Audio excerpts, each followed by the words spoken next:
Hello everyone, good morning. हमारा 11th question है, what is the concentration of sugar in mole per litre if 20 gram of it are dissolve in enough water to make final volume up to 2 litre. हमें sugar दी हुई है, ठीक है, उसी concentration हमें कैलकुलेट करनी है। अगर हम 20 ग्राम शुगर को वाटर के अंदर डिजोल्व करें और फाइनल वॉल्यूम हमारी 2 लीटर हो जाए, जो सॉल्यूशन है उसकी फाइनल वॉल्यूम 2 लीटर हो, तो उसकी मोलैरिटी कंसंट्रेशन शुगर की कितनी होगी, मतलब कि उसकी मोलैरिटी हमें कैलकुलेट करनी है। यहाँ पे मोल्स पर लीटर में तो मोलैरिटी है। तो मास ऑफ शुगर हमें दिया हुआ 20 ग्राम, मोलर मास शुगर हम कैलकुलेट कर लेंगे 342 ग्राम पर मोल हमारा यहाँ पे हो जाएगा, ठीक है। जो फाइनल वॉल्यूम है सॉल्यूशन की वो भी हमें दी हुई है 2 लीटर, तो यहाँ से मैं मोलैरिटी आसानी से कैलकुलेट कर लूँगा।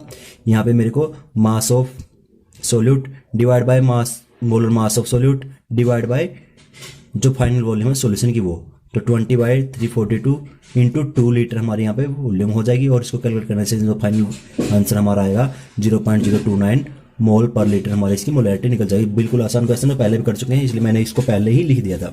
तो सेकंड क्वेश्चन जो हमारा, the density of methanol is 0.793 kilogram per litre, what is its volume needed for making 2.5 litre of its 0.25 m solution, ठीक है।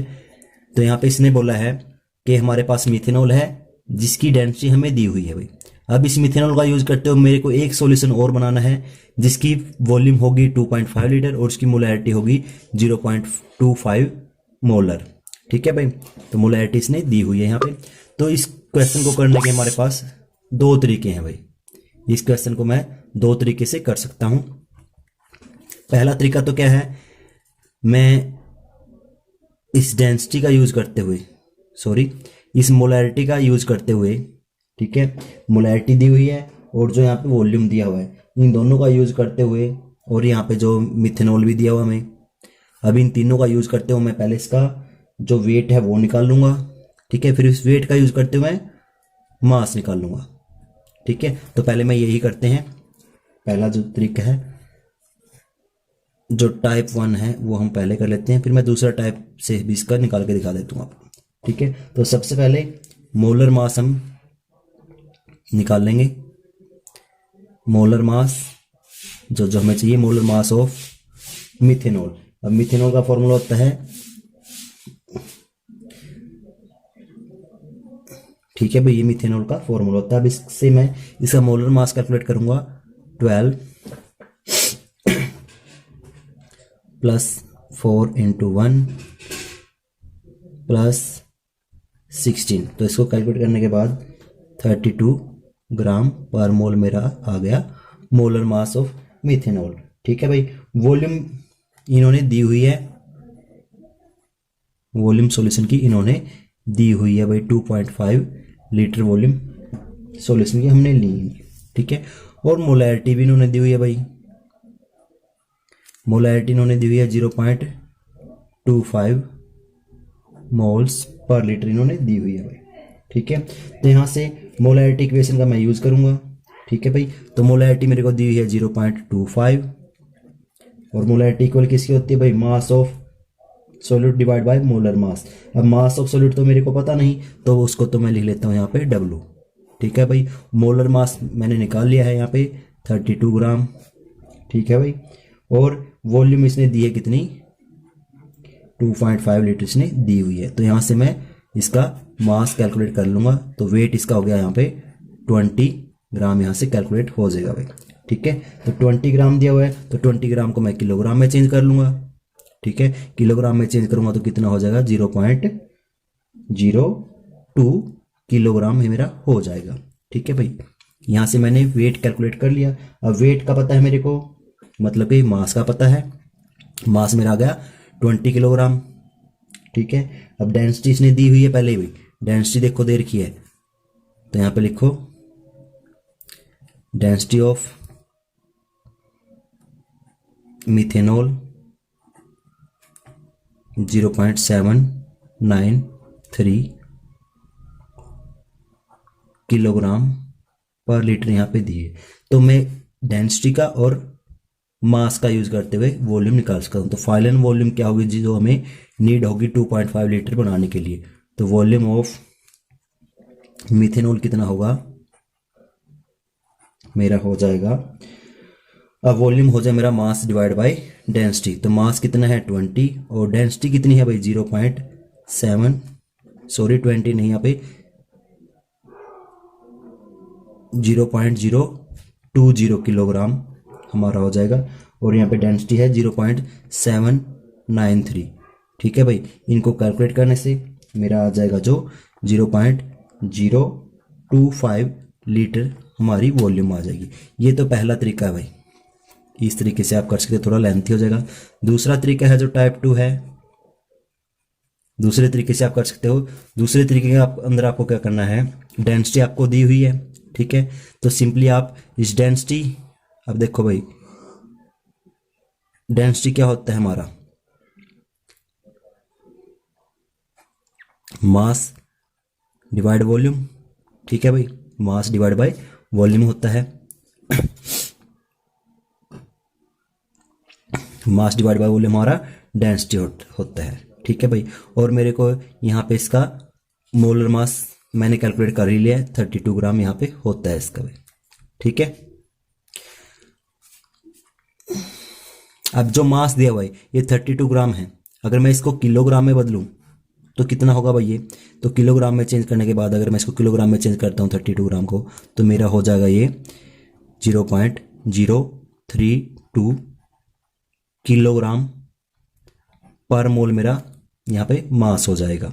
ठीक है भाई, तो मैं इसका यूज़ करूँगा यहाँ पे, तो यहाँ पे मोलैरिटी इक्वेशन हमारी होती है, मोलैरिटी इक्वेशन बनती है, मोलैरिटी हमारी बन जाएगी, मैं यहाँ से मास का और वॉल्यूम का यूज़ करते हुए, ठीक है भाई, मतलब कि डेंसिटी का यूज़ करते हुए और मोलर मास का यूज़ करते हुए मैं मोलैरिटी यहाँ पे निकाल रहा हूँ।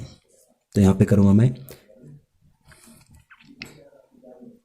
डेंसिटी डिवाइड बाय क्या कर दूँगा मैं यहाँ पे मोलर मास।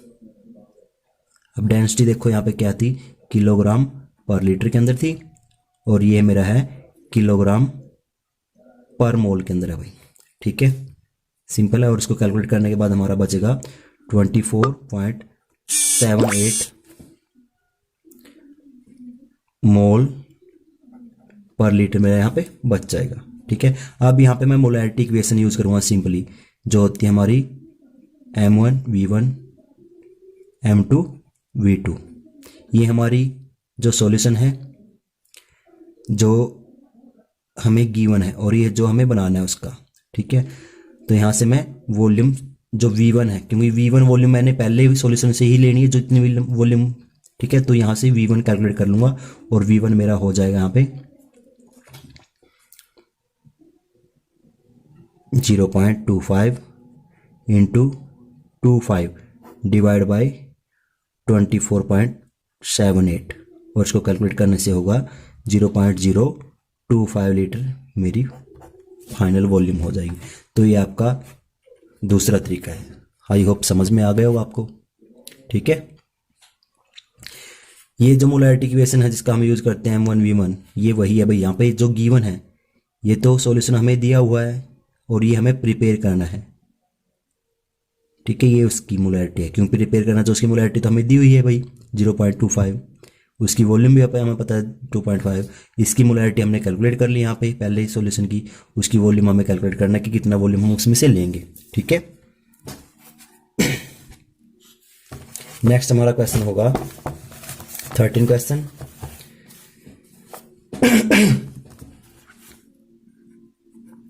अब 13 क्वेश्चन के अंदर बोला इसने, pressure is determined as force per unit area of surface, the SI unit of pressure pascal is as shown below, 1 pascal is equal to 1 newton metre square.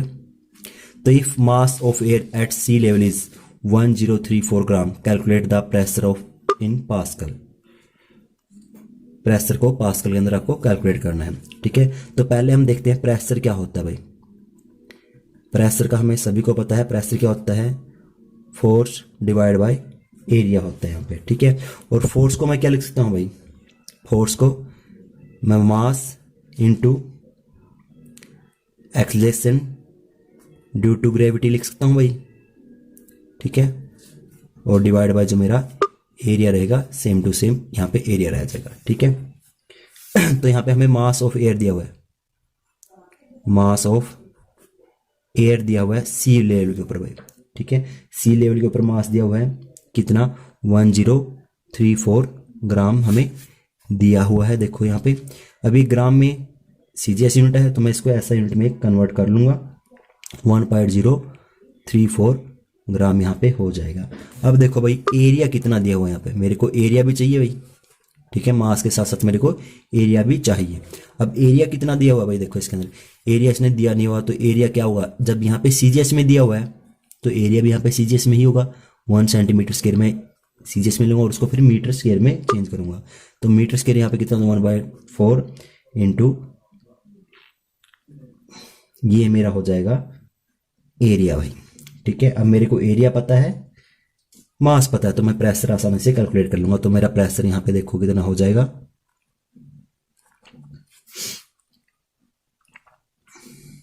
Force देखो कितनी होगी भाई यहाँ पे, फोर्स क्या होगी, मास कितना है इनटू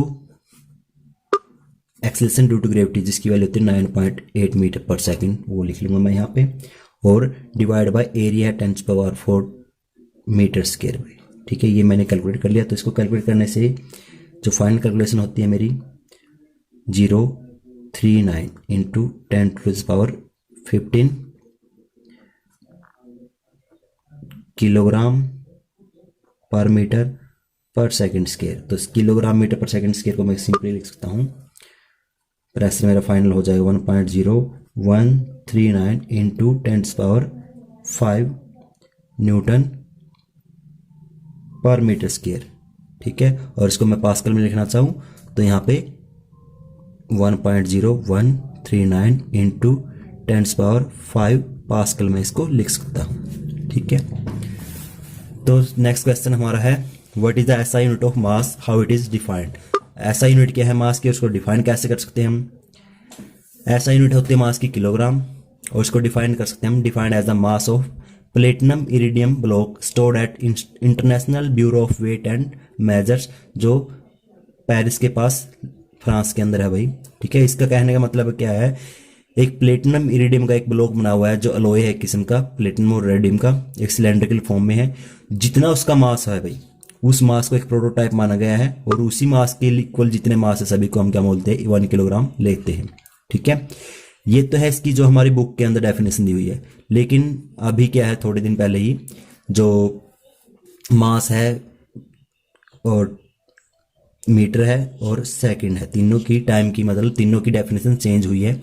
जो करंट डेफिनेशन है भाई, जो करंट डेफिनेशन है मास की वो क्या है, it is defined by taking fix numerical value of Planck constant to be 6.62607015 into 10⁻⁻24 when expressed in joule second which is equal to kilogram metre square पर सेकंड। ठीक है, ऐसा क्यों कहेंगे भाई, देखो जो इसकी टाइम के साथ और प्रेशर टेम्परेचर के साथ इसके अंदर जो प्रोटोटाइप था हमारा ये, इसके अंदर कुछ चेंज आ गए, कुछ एरर आ गए हैं भाई। तो इसीलिए जो डेफिनेशन है उसको चेंज किया गया और उसको फिक्स वैल्यू, क्योंकि प्लैंक कांस्टेंट हमारा कांस्टेंट रहता है हमेशा, तो उसके टर्म में जो डेफिनेशन है किलोग्राम की मीटर की वो दी गई है। तो 1 किलोग्राम इक्वल होता है 1/6.62607015 इंटू 10⁻⁻34 पर मीटर स्क्वायर सेकंड हमारा क्या हुआ 1 किलोग्राम के इक्वल होगा। ये हमारी करंट डेफिनेशन है। ठीक है, अब जो अगर एग्जाम में आती है तो एग्जाम में हम ये लिखेंगे, ना कि ये करंट डेफिनेशन जो हमारी बुक में है वही हमें लिखेंगे। नेक्स्ट हमारा question 15, match the following prefix with their multiples. जो प्रीफिक्स दिए हैं आपको उनको मैच करना है। तो सबसे पहले होता है आपका दिया हुआ है माइक्रो, तो माइक्रो होता है हमारा जो प्रीफिक्स है वो 10⁻⁻6 के इक्वल। सेकंड हमारा डेका भाई, अब डेका होता है हमारा 10 के इक्वल। मेगा हमारा होता है 10⁻6 के इक्वल, और गीगा हमारा होता है 10⁻9 के इक्वल, और फेमटो होता है हमारा 10⁻⁻15 15 के इक्वल। ये हमारे जो प्रीफिक्स और मल्टीपल उनकी यहाँ पे दिया हुआ। ठीक है, नेक्स्ट हमारा what do you understand by significant figure. Significant figure से आप समझते क्या है भाई, आपका मीनिंग क्या है सिग्निफिकेंट फिगर से। तो कोई भी नंबर है तो उसके अंदर the total number of figures या फिर digits in a number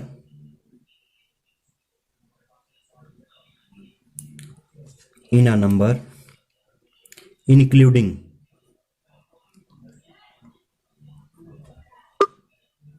last uncertain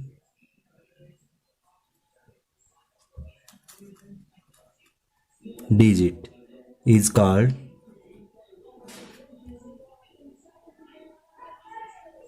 number of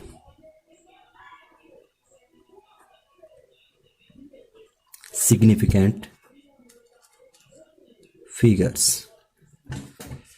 तो कोई भी नंबर है उसके अंदर जितने भी डिजिट इंक्लूड है, साथ में जो लास्ट डिजिट है जिसकी वैल्यू अनसर्टेन होती है उसको इंक्लूड करते हुए टोटल नंबर ऑफ जितने भी डिजिट बनते हैं उसको हम क्या बोलेंगे, सिग्निफिकेंट फिगर बोलेंगे।